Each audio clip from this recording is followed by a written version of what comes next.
I'm standing in front of the post office tree. It's a milkwood tree that's been here for at least 500 years, and it's linked to the history of Mossel Bay.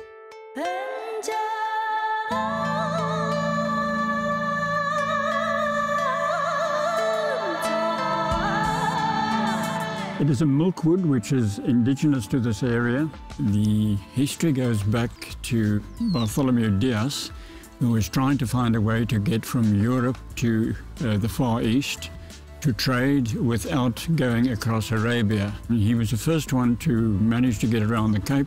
They couldn't find a place to stop to get water because the waves were too large, and when they came around the corner at the bottom there, they saw there was a beautiful little bay here with water available. There was a fountain that came down, and they stopped off here and filled their water tanks and the koi. They were friendly. They bartered and exchanged little bells and stuff for water and for meat.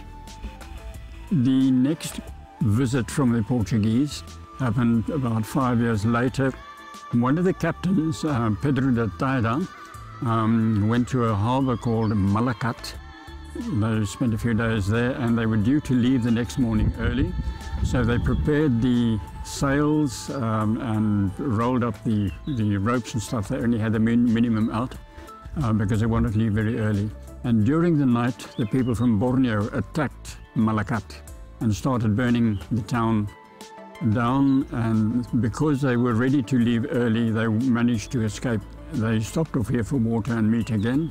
And he then wrote a long letter to warn people that it was dangerous to go to Malacat. And this letter was then put inside a shoe, a sailor's boot, and the sailor's boot was hung up high in the tree. The reason for that is that anything that they left behind, the koi destroyed. This letter was eventually found.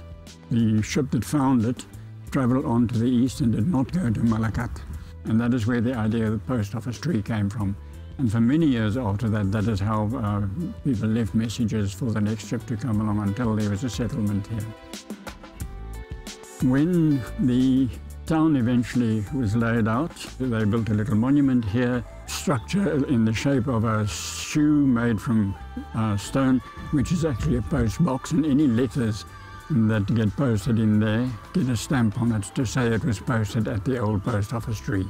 So a lot of people have sent from here to show that they actually visited the town.